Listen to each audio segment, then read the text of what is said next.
여러분 안녕하세요. 이지우 사이언스 TV의 정인성 강사입니다. 자, 오늘은 고분자와 함께 단백질에 대해서 보겠습니다. 자, 단백질은 우리 천연 고분자 중에 하나였죠. 이 천연 고분자 중에 하나인 단백질이 어떻게 만들어지는지에 대해서 먼저 한번 이야기해 보도록 하겠습니다. 자, 단백질의 정의를 보시면 다수의 펩티드 결합을 가진 폴리펩티드라고 했습니다. 자, 우리 지난 시간에 아미노산에 대해서 이야기할 때 아미노산은 단백질의 구성 성분이다 라고 얘기했었죠. 그러면 일단은 아미노산이 모여야 된다. 그런데 이 아미노산과 아미노산이 모일 때 이때의 결합을 우리는 뭐라고 하느냐? 펩티드 결합이라고 한다. 그리고 또 이렇게 쭉 모여있는 아미노산의 집합들을 우리는 폴리펩티드라고 한다 라고 이렇게 이해해 주시면 되겠습니다. 자, 그러면 이 내용들에 대해서 자세히 한번 이야기 한번 해보도록 할게요. 자, 먼저 여기에 아미노산과 아미노산이 두 개가 있습니다. 아미노산, 지난 시간에 탄소 하나에 가르복시기, 그리고 아미노기, 그리고 측사, 수소 이렇게 모여있는 애들을 말한다고 했었죠. 자, 그러면 이때 가르복시기와 아미노기에서 H와 OH가 하나씩 빠지게 되죠. 이렇게 빠지게 됩니다. 그러면 물 분자가 빠지고 얘네들끼리 또 연결을 하게 됩니다. 그러면 중간에 어떤 결합이 나오느냐? 이렇게 CO와 NH가 결합하는 이런 결합이 나오게 되겠죠. 이러한 경우를 우리는 예전에서는 아미드 결합이라고 했었습니다. 하지만 아미노산과 아미노산끼리의 결합에서는 이러한 결합을 우리는 이제 펩티드 결합이라고 부르게 되겠습니다. 그러면 펩티드 결합에 의해서 두 개의 아미노산이 만나면 이것을 우리는 뭐라고 하느냐? 아미노기가 두 개 있다라고 해서 두 개를 의미하는 다이를 일본식으로 발음해서 G라고 하죠. 아미노기가 두 개 있다라고 해서 G펩티드라고 부르고 있습니다. 자, G펩티드라고 부르는데 여러분 여기서 헷갈리시면 안 되는 게 G펩티드, 펩티드 결합이 두 개가 있다라고 생각해 보시면 절대로 안 됩니다. 아미노산이 두 개가 있고 그리고 펩티드 결합이 하나가 이루어져서 G펩티드에서는 펩티드 결합은 오직 하나밖에 없다라고 생각하셔야 되겠죠. 아미노산이 두 개, 펩티드 결합이 하나가 되어서 얘는 G펩티드를 이룹니다. 그러면 똑같은 의미로 트리펩티드라고 하는 것은요. 트리펩티드는 아미노산이 3개 있고 그 아미노산과 아미노산끼리의 펩티드 결합이 2개가 있는 경우를 말하고 있습니다. 자, 그래서 이름에서 여러분들 헷갈릴 수가 있다라는 것을 여러분 꼭 말씀드리고 갈게요. 자, 그러면 이렇게 쭉쭉쭉쭉쭉 아미노산이 쭉 연결돼 가지고 끝도 없이 연결되어 있는 이러한 것을 펩티드가 폴리머로 이뤘다라고 해서 폴리펩티드라고 하고 이 폴리펩티드를 단백질이라고 부른다라고 생각해 보시면 되겠습니다. 단백질에 대해서는 굉장히 많은 중요한 개념들이 있습니다. 단백질의 특징이라든지 단백질의 종류라든지 그리고 단백질의 구조라든지 1차 구조, 2차 구조, 3차 구조, 4차 구조라든지 이런 것들에 대해서도 여러분들은 반드시 알아두셔야 됩니다. 하지만 그것보다 더 중요한 게 있다라고 하시면 저는 단백질의 반응에 대해서 여러분 꼭 필수적으로 알아봐야 된다 라는 것을 말씀드립니다. 자, 단백질이 어떠한 반응에 반응해서 어떠한 결과가 나오는지 여러분 꼭 필수적으로 알고 계셔야 됩니다. 그래서 지금 여기 3가지 반응을 꼭 주목해 주시길 바라요. 자, 첫 번째 반응은 뷰렛 반응입니다. 뷰렛 반응은 여러분 3대 영양소, 탄수화물, 단백질, 지방을 검출하는 실험에서 뷰렛 반응 한번 들어보신 적이 있을 겁니다.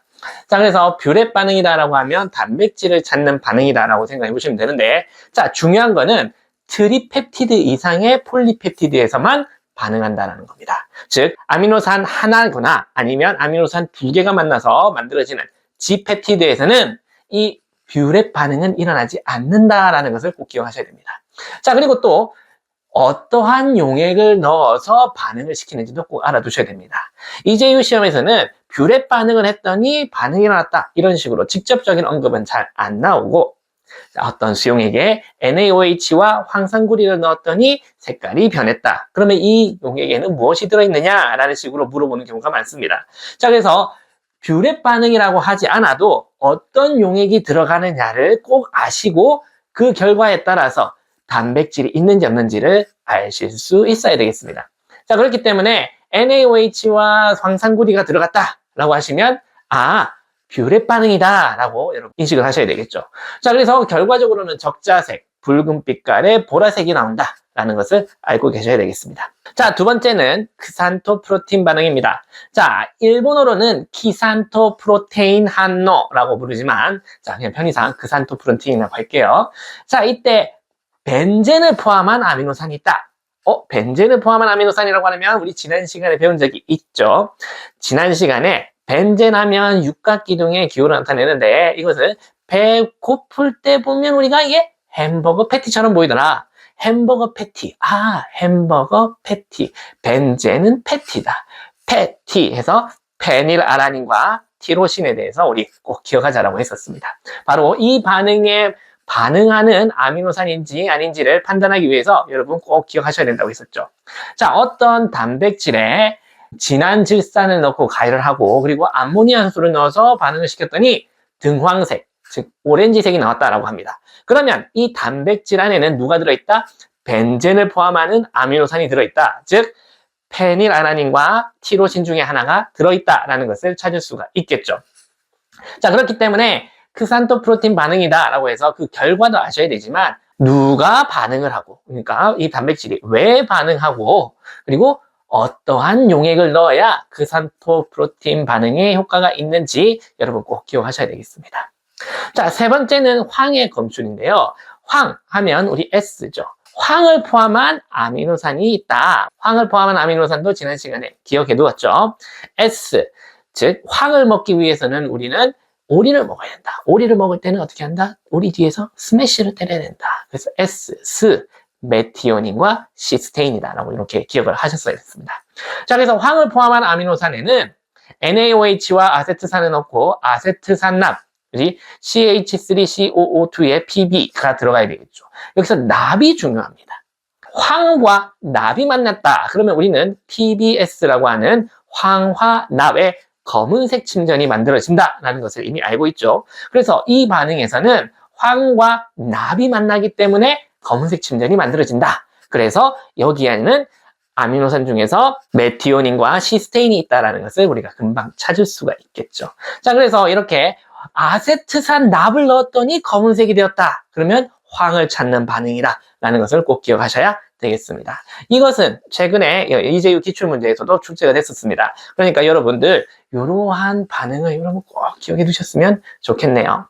어려워 보이지만 여러분 조금만 익숙해 보시면 금방 외울 수 있는 쉬운 내용들이니까 여러분 충분히 하실 수 있다는 것을 믿고 꼭 따라 보시기 바라겠습니다. 자, 그러면 오늘의 내용은 여기까지고요. 우리는 다음에 더 좋은 내용으로 다시 만나요. 여러분 구독과 좋아요 잊지 말고 눌러주세요. 그러면 안녕.